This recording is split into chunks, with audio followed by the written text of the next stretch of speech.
And we're live. Good afternoon, everyone. It's Thursday the 25th. Welcome to another episode of the RocketMSP Podcast. Today I am joined by Brian Johnson, not the one from, I think the other Brian Johnson goes into.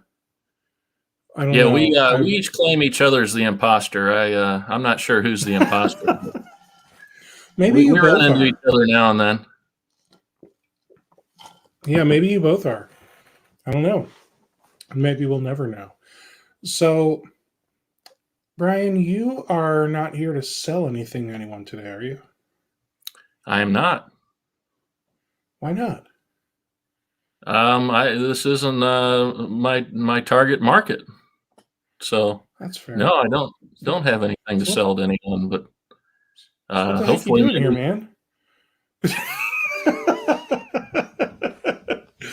Only people come on here that want to sell things, right? Yeah, I don't know, man. You just thought if we could share some info, it'd be good for the community. So I appreciate that. I really enjoy helping the MSP community. So, doing these where, sometimes we have a vendor on and we learn about their product, we learn about the people at the vendor. Sometimes we learn the good and the bad. And then other times we just have an MSP and we talk about, compliance and cybersecurity, policies and procedures and whatnot. So I think today will be nice. And if anyone has questions throughout, I'm like soft launching this whole like live thing. So by the beginning of April, I'll actually be advertising that these are live ahead of time.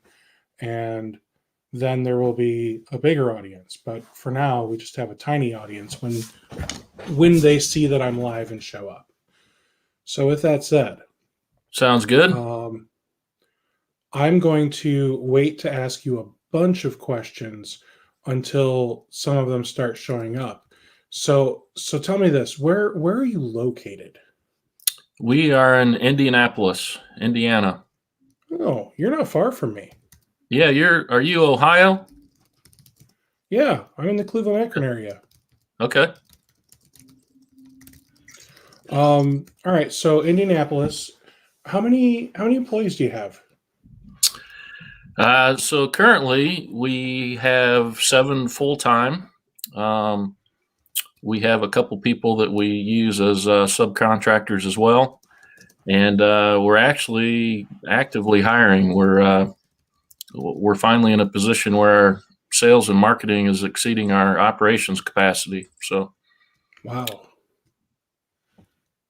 All right. So, how many endpoints do you manage? Approximately 800. Okay, that's a good amount.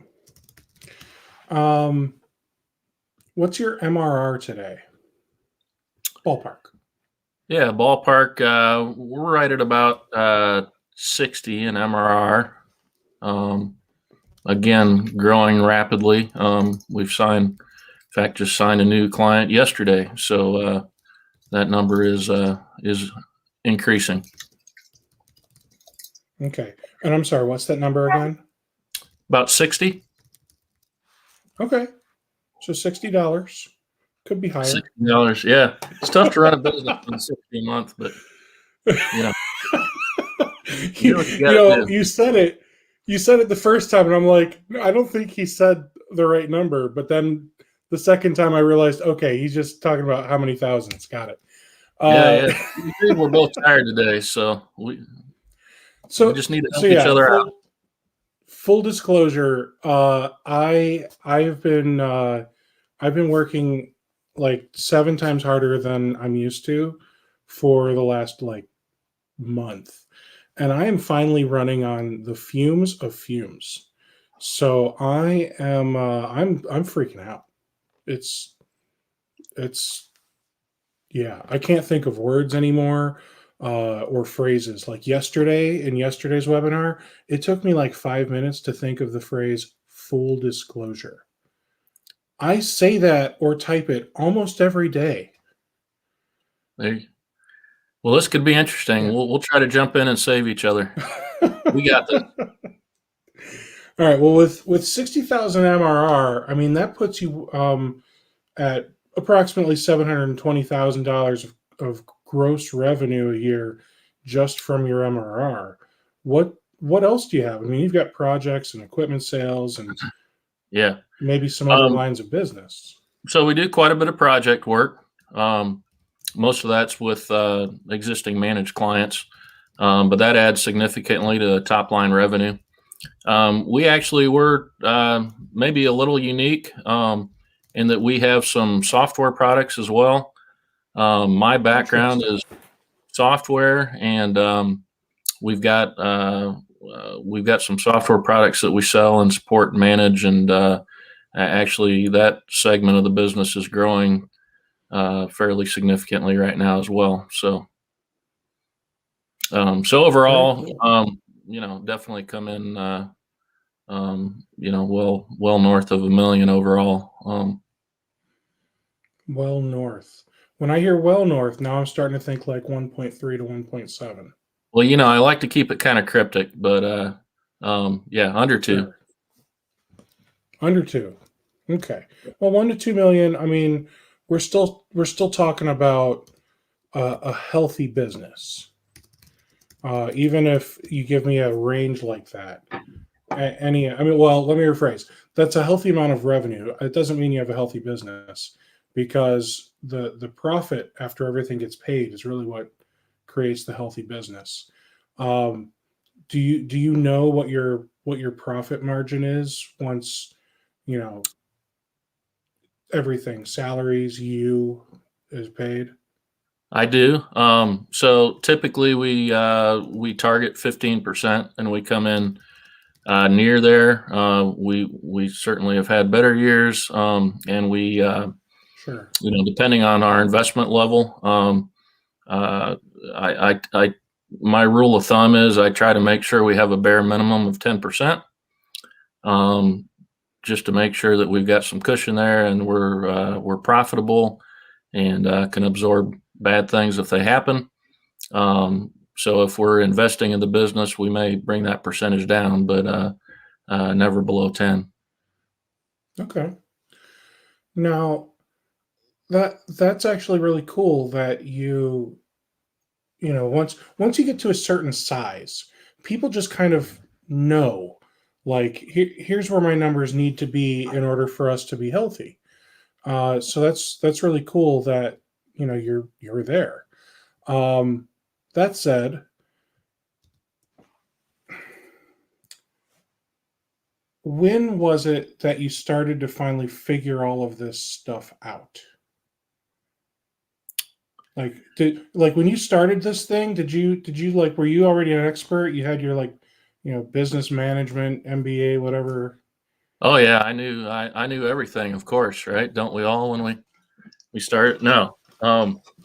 Still, some people, learning. it's not their first business venture, Yeah. I hope nobody in any position out there thinks they aren't still learning, and that fully applies to me. So yeah, have learned some lessons along the way. Still learning every day. We could talk a little bit about history of the company. That might set the stage for why we are where we are now, and what Absolutely what brought us here. So interestingly enough, the company has actually been around. This is another thing that's probably a little bit unique. It's actually been around for 50 years as an entity. And wow. And you were fixing servers and setting up the cloud 50 years ago, or? Yeah. 365 back in yeah 1970. Gosh, what did they used to call it before they called it 365? Do you remember that? I'm not even sure what you're referring to when you say before 365. So Microsoft, they had they've got Office. They have Microsoft 365, and before that it was Office 365, And then before that, it was something else. It'll bother me. If anyone in here watching remembers, toss it in the comments for me. It'll make me feel better. I feel like I shouldn't be doing research. I need to pay attention to Brian here. So, um, yeah, it had a different name. It sucked a whole lot. And then Office 365 is when it finally got better. Yeah. Yeah. Well, there's been a lot over the years, right? It's always Sure. changing. It'll be interesting Hmm. what it is in 5 or 10 years. Something Yeah. completely different than, I, than what we have now. I'm excited to see where we are in 5 or 10 years, and we'll talk about the future after we talk about the past. So, back 50 years ago, obviously you weren't installing the cloud because 50 years ago, we're talking 1970s now, Yeah. and the internet wasn't a thing. Al Gore hadn't invented it yet. So, what did you guys do? Did you replace wagon So wheels or something for the I of horse and course buggy? wasn't involved back then, but Right. it was always a technology company. So at the time, it was actually pre desktop computing. So it started out more as selling audio visual equipment. Mm. What was considered high tech at the time, right? Were And then you, it were did you guys evolve. doing?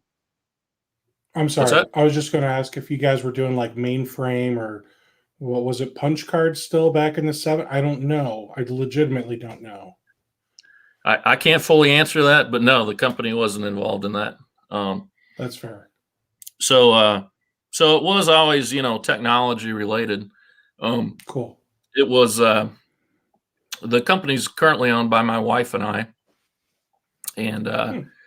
her parents were the previous owners, and so that was them, and they had scaled the company at one point, and then scaled it back to the point where it was really just a two-person shop. At the time we got involved a dozen years ago, and I was working in software development.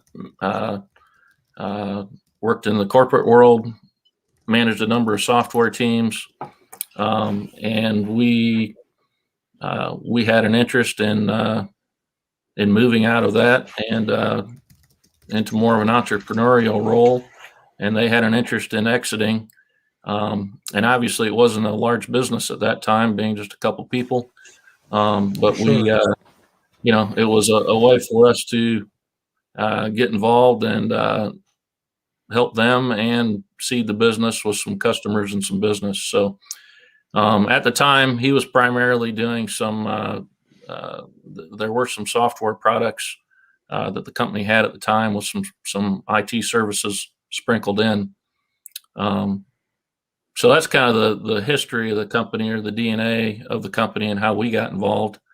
Um, and then we definitely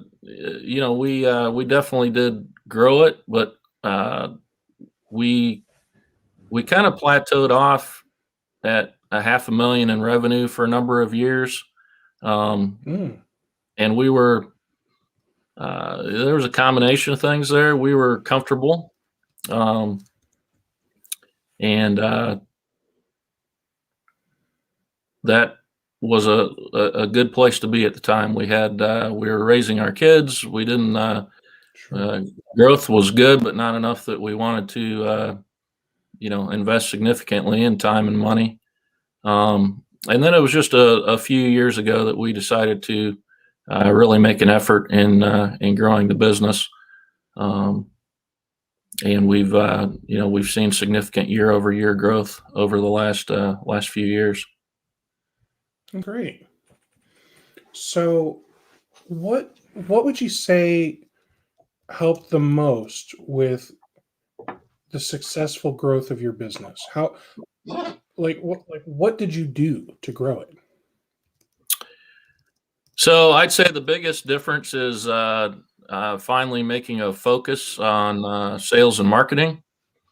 Hmm. If you've got a more technical background, that doesn't come naturally as a business owner, uh, Really doesn't. and it's something that can't be done just on the side. You can't just say, "Oh, I'm gonna," you know, I'm going to do this a little bit, or I'm going to hire some company and there's a silver bullet that's going to bring in all these sales for me. You've really got to weave it into the DNA of your company, and you've really got to be committed to it. And so a few years ago, we made that decision, and we continue to accelerate growth. We've I don't know, in the last my target right now is one new managed client a month, but we've probably brought on 8 now in the last 5 months. Nice. Good for you. So what what kind of things are you doing that is bringing in these prospects today? So again, no silver bullet. There's no one thing. We are so we've been a member of a number of peer groups over the years. We are currently pretty active with Robin Robbins, and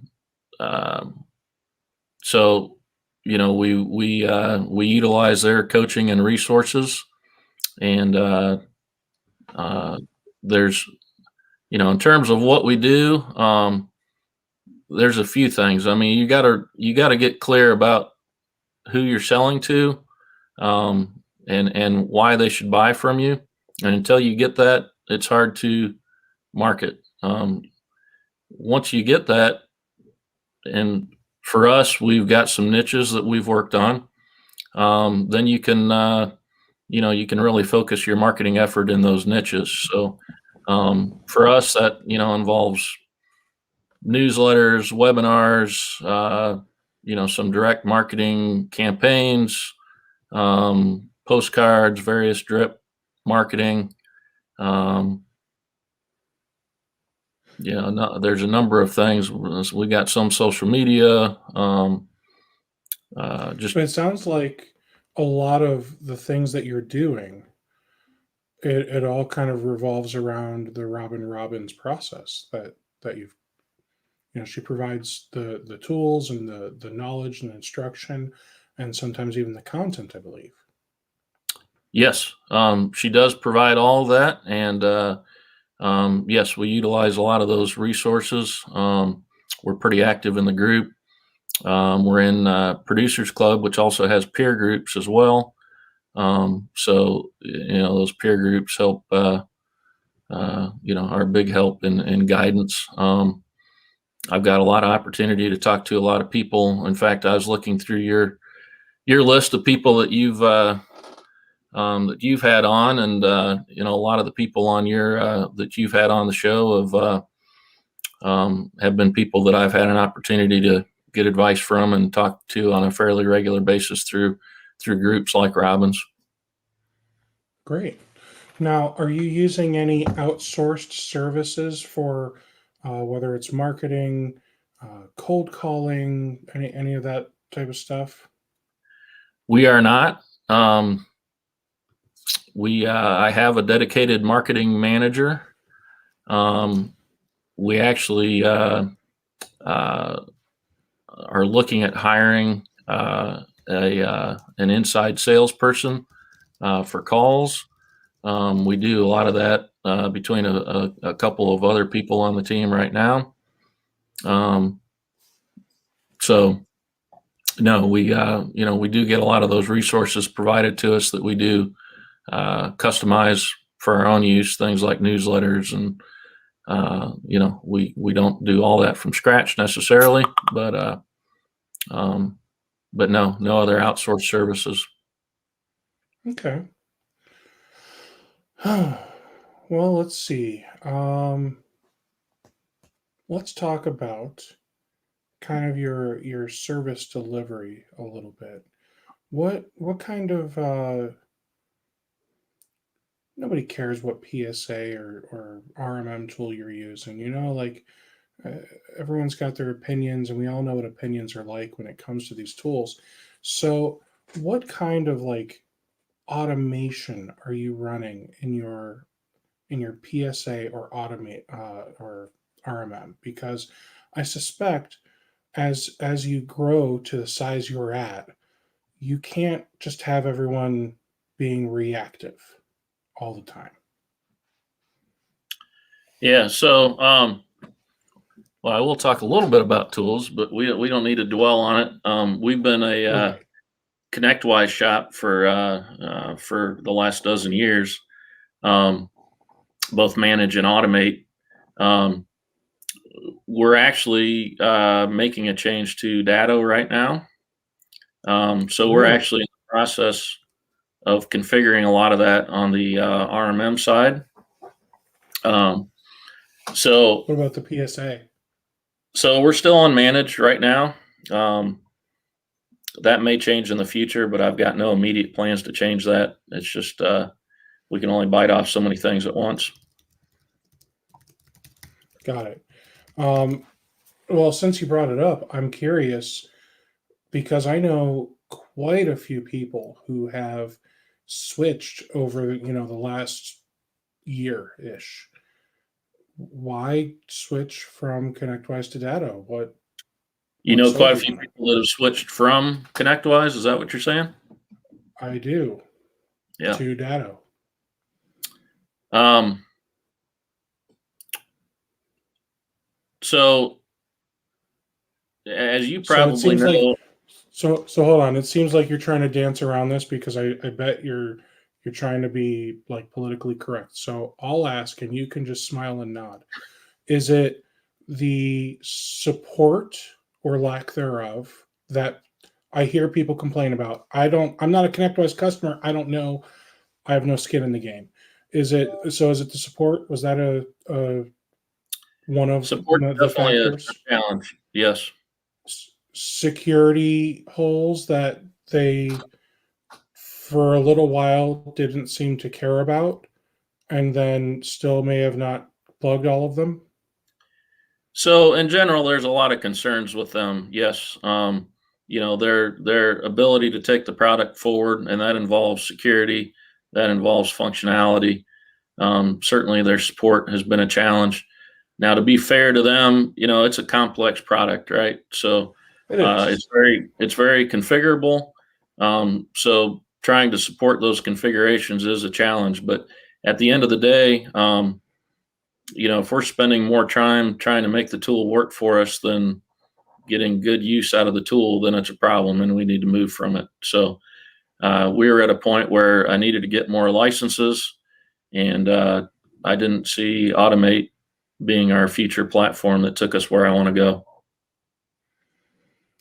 And that's, like I said, that's just something that I've heard quite a bit lately, and it's unfortunate because I do really think that 10 years ago lab tech was what some would say the bomb.com. But I think 10 years ago one of the things that they had was Exchange 2003 Exchange Store stuff in their scripts that came in there. And I think today in 2021, some of the scripts that come in there are Exchange 2003 Exchange Store scripts. So, not that you'll never see an Exchange 2003 server, but it just makes me wonder, like, why do vendors think that this is okay? Yeah. So, No, Automate was always a little cumbersome to navigate and set up the way you want it. mhm. The disappointing thing to me is that it hasn't been improved over the years, at least from a usability standpoint for sure. You could argue over some functionality features, I suppose, but it it was time for us to move on. It wasn't the product we needed for the future, and Hmm. and it also like I said, I needed more licenses, so my decision was being forced. Got it. But yeah, it is a shame. We were pretty heavily involved in the ConnectWise family um, back a dozen years or so or more ago. Um, I first got introduced to it with a dinner with Arnie, and we attended a lot of the IT nations. Pretty heavily involved in the community, and they did a lot for the community. So Sure. they did help move a lot of things forward. So um, I'm in some ways sad to move off some of their products. I suspect so, yeah. So I will say Datto, I'm really impressed by what Datto has done over the last few years since the acquisition of Autotask, um, or merger, or whatever the appropriate term is. Whatever. It's all under the Datto brand now. Um, I love that, and I'm also not a Datto customer, so I'm only going by practically hearsay. Is my video messed up? Looks good to me. Okay, and I'm not like jittery on your end. Nope. Okay, it is for me. So I feel like that 1980s weird dude in the TV. I can't think of his name right now, but I bet you probably could figure out. He was like a CGI computer generated animation of a snarky dude inside the TV. If anyone can think of that, put it in the chat, because it'll bother me. And they gave me the answer to the other thing, by the way. Microsoft BPOS, Business Productivity Online Suite. Ed Roberts said Max Headroom. This guy has all the answers, man. You can see the comments there too. Yeah. Okay. So yeah, Max Headroom. That's what I was thinking of. For me, I look like the Max Headroom, and I just feel like I'm about to do that kind of stuff. Yeah. There you go. That Good was, impression. You got skill. yeah. I should have been a comedian or something. All right. So I'm really, what I was trying to say though is I'm really impressed with what Datto has come up with, and I just can't wait to see what they continue to come up with. Yeah. Well, and So, Datto's another company that's done a lot of great things for the community. So mhm, they really have. Remember that yeah, time they did the big? No, you might not, because you probably didn't go to any Autotask conferences. But I'm pretty sure it was the 2016 Autotask conference. They had Datto as a big, like, diamond, platinum, Gucci sponsor, and they did, like, I think it was a pig roast. Like, they had this whole, like, theme. We're in Miami. Oh man, it was so delicious. There was so much alcohol. yep.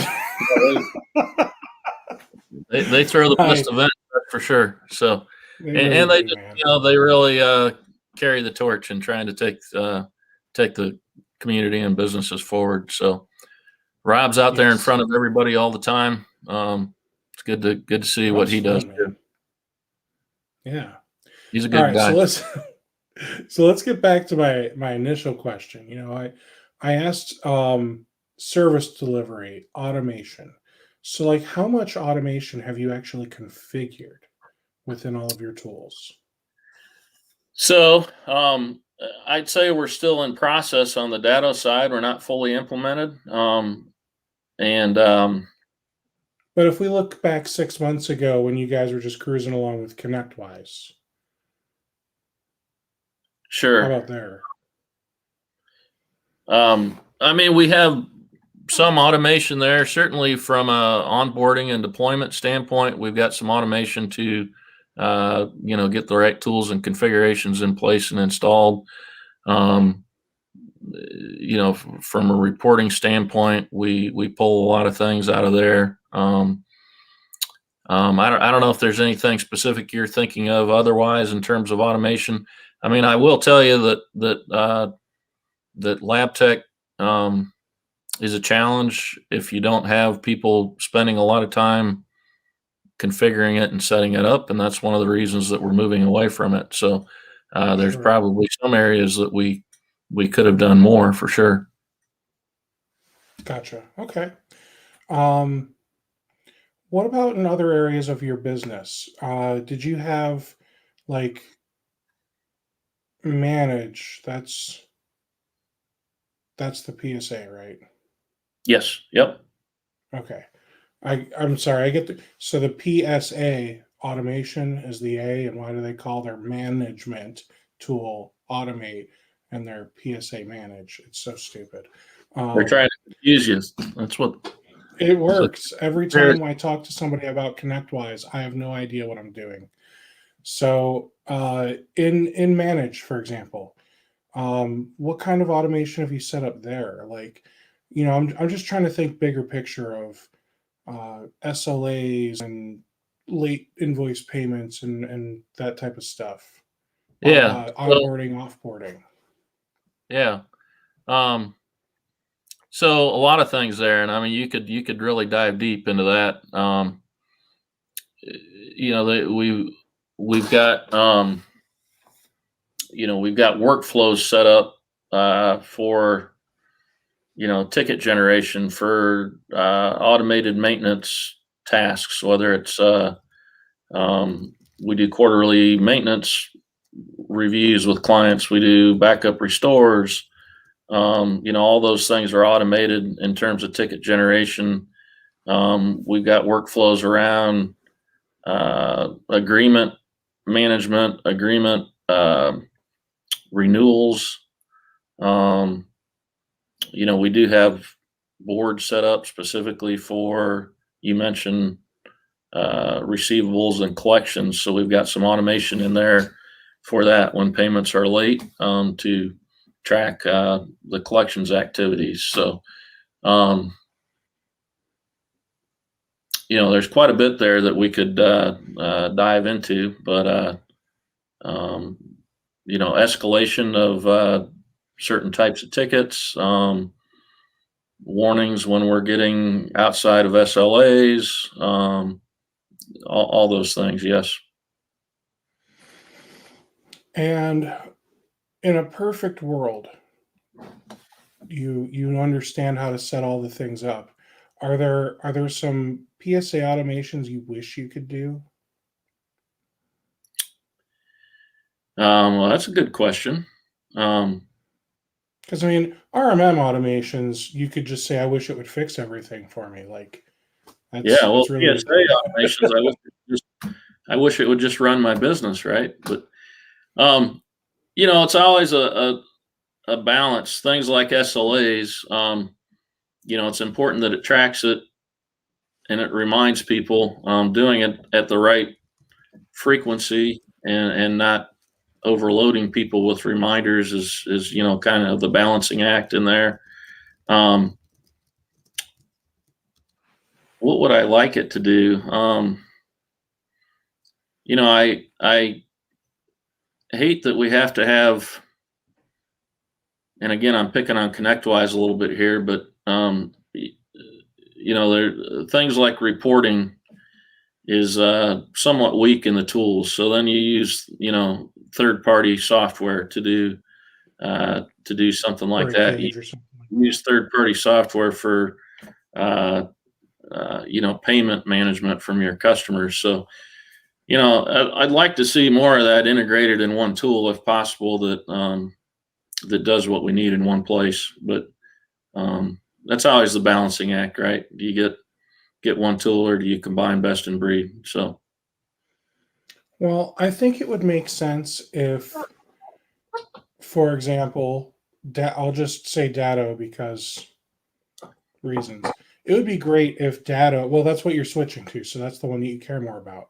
It would be great if like Datto was able to do full blown email marketing. Like, yeah, I know it does some email stuff, but I wish it had like basically Mailchimp built into it. And right. there are programs out there. Don't ask me what ones because I don't know. But there's one out there that's like a Mailchimp specifically for MSPs. Um,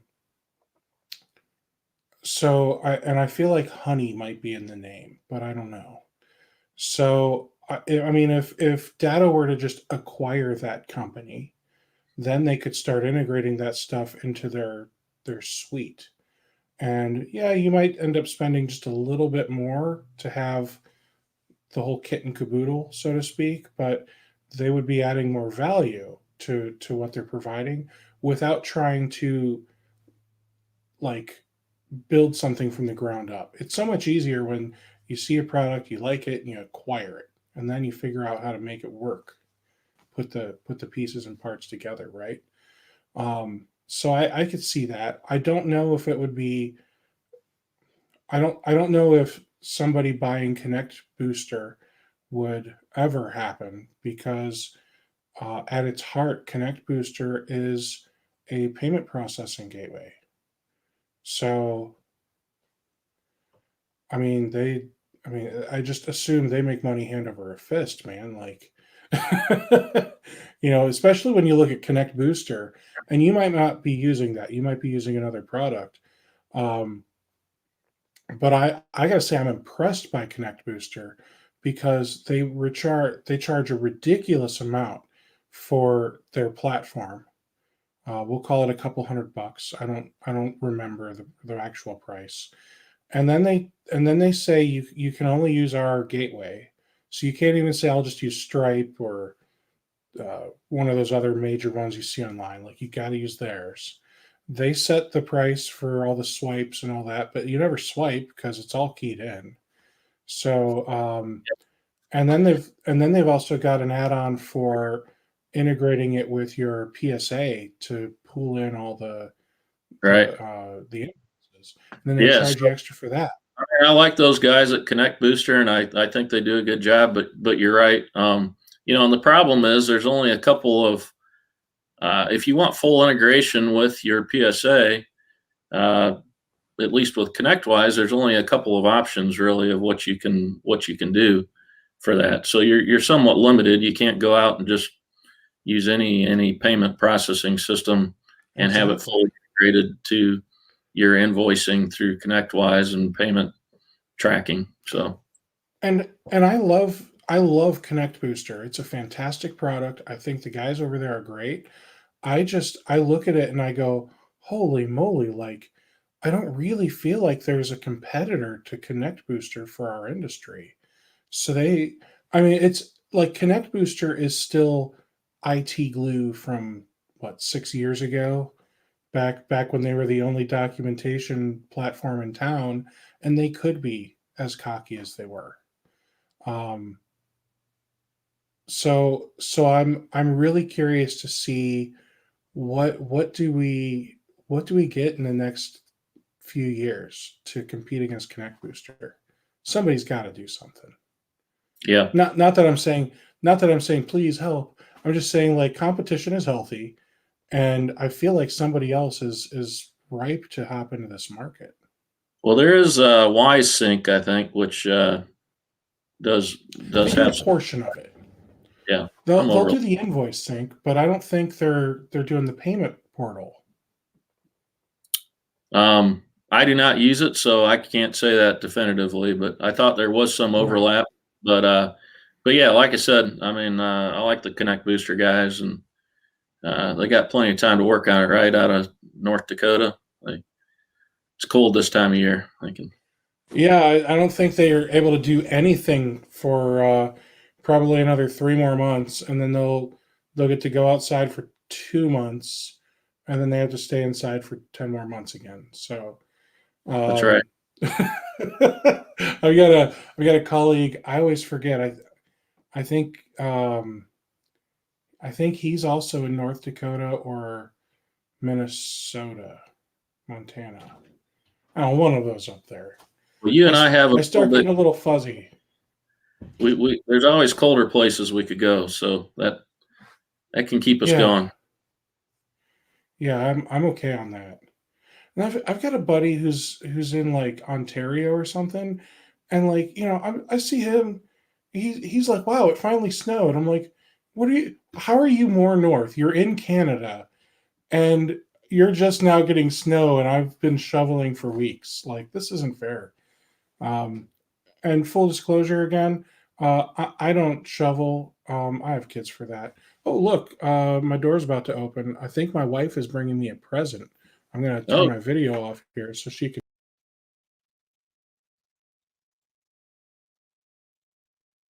All right. Come here, puppy. Puppy. Oh, good. you get something good? So since I've been working so hard, uh, it's going to be TMI, but it's safe for work. Okay. Okay. I've been sitting in this chair for so long. My butt hurts, man. I like I can go for like 4 or 5 hours and I'm like, I just gotta get out of this chair. You got to And get a new, there's better chairs out there. this is like a really nice chair too. I gotta lose weight is the real problem. So I hope this is my butt pillow I got from Purple. Are you familiar with Purple, the mattress company? I am, yes. So Never they bought. they also make yeah, they make seat cushions. I've never bought a Purple mattress, but I mean, I just see hundreds of people praising these things, like veterans who are constantly in pain sitting in their wheelchair all day and that kind of stuff. So, seeing that, it makes me think, maybe I should just give this thing a try. Because, I'm not a veteran who needs a wheelchair cushion, but my butt does hurt. So, hopefully, that's what this is. And then I'll have. It's not what this is.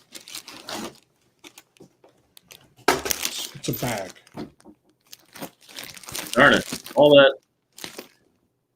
that build up to the Exciting. reveal. And that's it. I mean, I'm not super disappointed because that's one of those Waterfield Designs bags.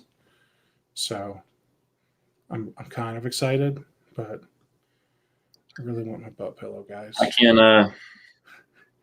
top your what you had planned there. So I'm sorry. I'm sorry. I know things just got a little weird, but all right. So let's move on, guys. If for those of you watching, if you have questions, if you want us to talk about a certain topic, please just toss it in the chat there, and we'll see what we can do. So we've talked about some automation stuff. We talked a little bit about sales and marketing. I want to talk now about some cybersecurity stuff and maybe a little bit of compliance stuff. So you are not a vendor, so I don't get to ask you the question that I love asking vendors now. And that question is, will you sign a BAA? But I will ask, do you know what a BAA is? yes, know what it is. We're most of our customers aren't in any industries that have compliance requirements, so we typically don't have to deal with that. But Gotcha. Okay. Well, so that's fair. So it's not that you wouldn't sign a BAA with your clients or don't know what it is. You just don't need it that's because correct. Yep. you try to avoid all that HIPAA healthcare nonsense. Yep. Do not work in medical right now. So, and I What wouldn't want to take off I wouldn't want to take a one-off client in that area because we would want to make sure we're doing things right. Yeah, absolutely. So what types of industries do you work with that have compliance regulations that you have to help maintain? Any? Not any legal compliance requirements. No. Okay. So, I mean, obviously security is a big concern, should be a big concern for any MSP at this point, and I'm sure it is for all. But yeah, from a actual legal compliance standpoint, no. So for the clients that have compliance, is it more like, um, well, what kind of compliance are you helping them stick to that's not legal? Are you talking more like ISO or one of those? Um, No, I mean, in general, I mean, there's some basics, you know, that a number of people have to be covered with PCI compliance, for example. You know, Well, some basic. What's that? that's kind of legal. Right. But, you know, the big hitters these days are, you know, HIPAA compliance, some of those other areas, and we don't deal with those. So, Gotcha. Okay. Um, have you been really paying attention to cybersecurity stuff lately? Like all the companies that are getting hit, all the yeah, ransoms can't being help. paid. And, Sure. Obviously, that should be on anybody's radar at this point. So, yes. so with that, what what type of security stuff have you put in place with your clients to help keep them protected from themselves? Sure. So, I mean, there's a lot of so there's all kinds of layers of security that can be implemented, and should be implemented. Um, so there's a laundry list of just making sure that we've got best practices around uh, uh, firewalls, firewall configuration, making sure that we've got you know, least privilege on the computers, uh, making sure we're auditing uh, permissions, user access. Some of those are just the things we've done for years, right? As far as newer things that we're doing, we're actually rolling out Threat Locker right now. I think maybe you talked to Danny at one point in the past last year. Yeah, Danny Jenkins is a great guy, man. Threat Locker, that is technically a zero trust type of security. If I'm, I don't say that term often. I just call it a security platform because I try and dumb things down for people. But I think zero trust is the right term for that. Yep. So yeah, whitelisting, zero trust. They also have some ring fencing capabilities for the applications that are allowed. So um, you know, it's a pretty powerful platform to implement, and really lock things down. Um, you know, the challenge with a zero trust platform like that is management and expectation setting with your customers. Um, People don't like to be told they can't do things, right? But there's always a balance between that and security. So you know, that's the I'd say the challenge with rolling out a product like that is making sure that you have the things in place. And the nice thing about Threat Locker is they do a pretty good job of automating the baselining of the environment. Um, Previous whitelisting type tools that I've used, you've got to go in and manually whitelist things, and you know, they're really able to identify what's running, and also help automate some things like application updates Mm. that would be allowed um, based on the application. So, um, you know, that's as far as the newest layer we're implementing. That's a layer we're implementing across customers right now. Nice. So I had PC Matic last year come in and do two of these podcast episodes with me. And before you guys laugh, I was actually really kind of impressed with what they're doing. They actually are also a zero trust cybersecurity platform with just really cringy, awful commercials. So I can't say I'm um, real familiar with those guys and the product, so I wouldn't be able to do a comparison. okay. Well, I just thought I'd throw it out there. Now, some people say, yeah, I've got this zero trust platform, so I don't need antivirus anymore. How do you feel about No, that? we still consider antivirus to be an important layer, right? It's all a matter of having multiple layers in place. So Absolutely. no one by itself is going to do everything you need. So, just because I'm genuinely curious, I'm just looking for names, not how you configure it. What does your security stack look like? What are all your security products and that you're implementing for a typical MSP customer? Okay. At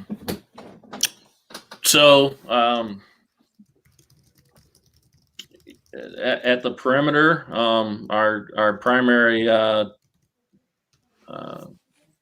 vendor is SonicWall. I'm probably going to take some grief for this, but we use WebRoot for the antivirus. I know some people out there don't like it.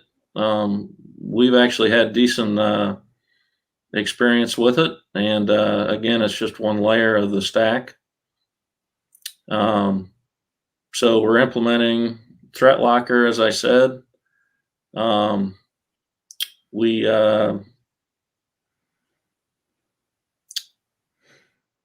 don't have too many other tools that we've implemented at this point. From a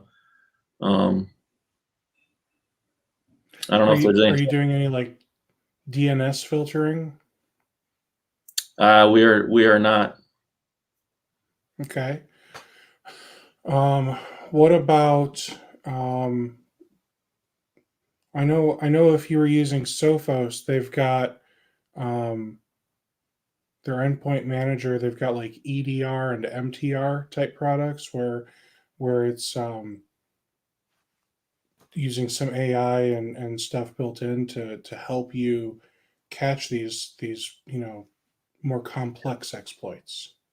Yeah, no, we've looked at some of these EDR products. We actually made the decision to go with Threat Locker because we feel like it's actually more comprehensive, being a zero trust model. Got it. Okay. So I know I've got a colleague who recommends Threat Locker, but then he'll also recommend SentinelOne or Sophos, EDR, MTR type stuff with it. And then he'll also say get some DNS filtering, even if it's just DNS filter. They are a solid platform. You don't have to spend ridiculous money on Umbrella, even though Umbrella's great too. I feel like there are. He uses. He recommends a SOC SIM type platform. You could go with something like Vigilant, but he would recommend something that's a little more hands-on, where you're getting people that are actually monitoring that type of stuff, and email stuff. So obviously the spam filtering, but then also phishing filtering, and also they're using the API. So Microsoft Graph, if it's 365, for example, using the API to connect to the back end instead of filtering the SMTP or the MX records, I should say, through the filter. So there are a lot of layers these days. I would recommend you look into a lot more layers because there's just so much crap anymore. I'd also probably recommend looking into getting Microsoft 365 Business Premium for all your clients. That way you've got Intune, which is going to get rebranded into Endpoint Manager, and you can basically use that to develop group policies to push out to all the endpoints. And then with those group policies, you're hardening the security. So we didn't talk about email. We did actually we're in the process of consolidating onto Mail Protector for the email filtering piece. Nice. You familiar with those guys? Yeah, good product. They also make bracket. Yeah, so that's their branding for their encryption, email encryption is Bracket. Mm-hmm. Um, yeah, they have a pretty nice encryption add-on product to their mail filtering. Excellent. All right. What else? What else? Do you want to shed light on anything epic that you think MSPs should be doing? Anything epic that MSP should be doing?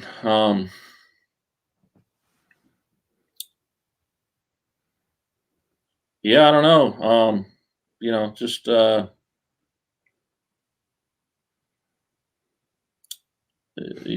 you know what it's like. It's you're always the industry's always changing. The needs are always changing. Just like you talked about, constantly evaluating and implementing new products. Mm, Uh, it's a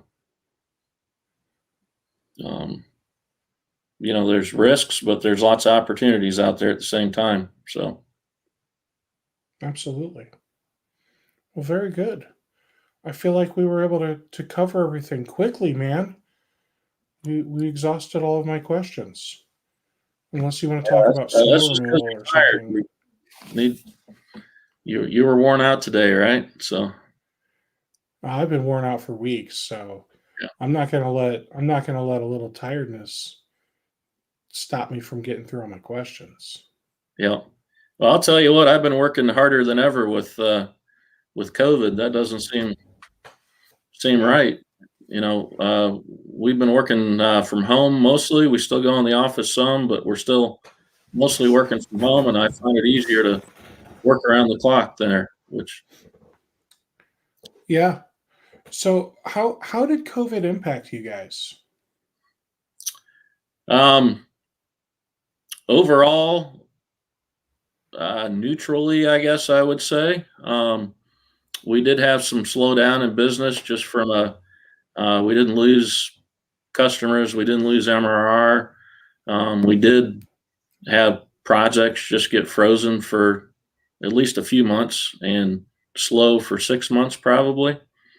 But then we saw the door open, late last year, both with project work and signing new clients. So we, Hmm, things seem to be moving along pretty good right now. nice. And so you didn't lose any clients. That's awesome. That's almost unheard of. Um, I mean, we're a year out from this. It It's is crazy, isn't it? in the U.S. In fact, so where I'm at, I believe it was March 10th ish or 12th ish, somewhere like it was just a few days before St. Patrick's Day, because St. Patrick's Day was on a Tuesday, so that would have been the 17th, and I think it was Thursday or Friday when they announced schools were closing and basically, all is lost, the world is ending, and I freaked out, man. Like I legit thought that it was going to turn into some kind of like zombie apocalypse. Um, Yeah, nobody knew at first what was happening, right? Um, yeah, like and all the speculation of it was something that was in a lab in China. Like were they making this and was it intentionally leaked and all that, and like this thing really messed me up for months. Um, how did you guys do like mentally with all of this stuff? Pretty good. I mean, me personally, I wouldn't say I wasn't concerned at all, but I felt like we were doing the right things initially to isolate and see what the facts were around it. You know, it unfortunately, you know, has had its. Unfortunately, we've seen, you know, deaths out of it, but we've got the vaccine rolling out. I feel like we're in a good place to move forward, getting things opened up again. So I hope we get to see that. It's a challenge. Things, habits form over a period of time, and it's going to take a while for habits to change again. Yeah. Was one of your habits to like go to bed late and then wake up late, but then you would just roll out of bed and sit at your desk because you're home? Yeah, definitely saved on commute time. That's for sure. Yeah. So yeah, I always have been a late worker anyway. But yeah, I can sleep in a little later and still get up and get into the office. So that's good. Now, what on earth am I seeing like the Last Supper on your Atlas map thing that you've got going behind you? Yeah, good question. On I the don't bottom know. of it. Old map. I don't think it's the Last Supper. I can't see it very well, and I just see like it looks There. like a group of 12-ish people standing around a table. Of people looking at maps. I don't know. Oh, okay. That does make more sense. That is a cool and interesting map. It would have to be old to look at like that. I do like old maps, and that's not anything special. But yeah, Really? maps are cool. Maps are cool. But when you said that's not anything special, that's where I went really, because you know that makes me wonder if I should be looking up maps now. Great. There you One go. more thing to waste my time on. Not that maps are a waste of time. I just have more important things to do. Just like we all Order do, right? cushions from Purple and maps from who knows where. Where you get yours? eBay? Yeah, I don't know. I don't own a lot of maps, but maybe I should look into getting more. Yeah. Yes. Well, Brian, thank you for hopping on here and having this conversation with me. Um, I I really appreciate that we are both tired and we made it. We made it. Nobody nodded off. We didn't forget any sentences or phrases or except BPOS, but that's just because it's old. Do you remember BPOS? I do remember it. Yes. They, Like you know, now that you're like Microsoft's good now at that you naming. hear it, you're like, Microsoft's good at coming up with a name and then changing it, and getting the rid name of didn't it. much at the time because they were trying to figure out what it meant when they named it. Microsoft reminds me of asking my wife where she wants to go to eat. Like, hey, where do you want to go? I don't care. Okay, well, let's go to Chipotle. That doesn't sound good. Let's go get sushi. No, that doesn't sound good. All right, well, obviously you care. So what the hell sounds good? Like, oh my gosh. So that's what Microsoft reminds me of whenever they decide they're going to change the name of something else. You know, it was Intune, and now it's going to be Endpoint Manager, where it's, I think they're blending it with that thing about the thing. I want to say CMMC, but that's compliance. Right. Whatever, it doesn't matter. So SCCM, just I think that's what they're blending.